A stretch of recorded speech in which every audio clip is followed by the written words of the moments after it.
Alors, pourquoi j'aime les chiens? C'est pas compliqué en un sens, c'est parce qu'ils sont capables de traduire un état d'esprit que nous-mêmes, on n'est pas nécessairement capable d'avoir, puis qui me parle énormément.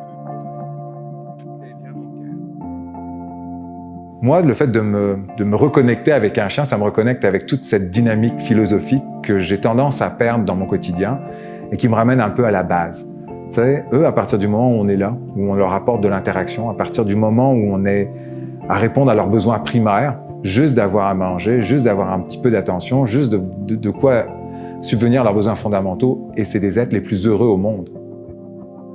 Alors pour quelles raisons on appelle au russe?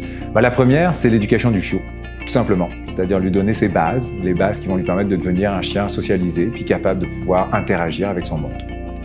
Je suis également amené à intervenir pour des problèmes de comportement. Quand je parle de comportement nuisible, je vais parler de sauts, de jappements, de mordiments, puis même de tirage en laisse.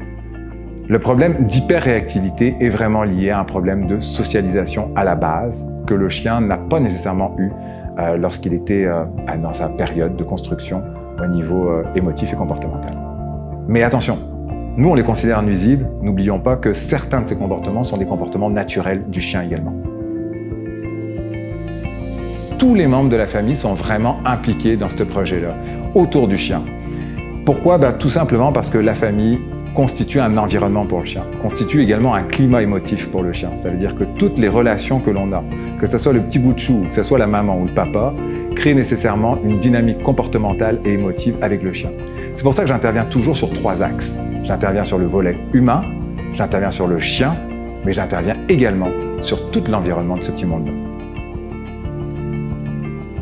En fait, ce que Christophe nous a apporté, c'est il a répondu à nos besoins de base, mais en plus, il nous a amené plein d'outils pour le quotidien, des choses qu'on ne se rendait même pas compte qu'on pouvait faire pour améliorer la qualité de vie de notre chien, que ce soit dans la façon de l'alimenter, la façon de dépenser son énergie, mais surtout, on a travaillé et on a corrigé l'ensemble des comportements qu'on avait besoin de corriger là, pour que notre qualité de vie avec Walter soit plus agréable.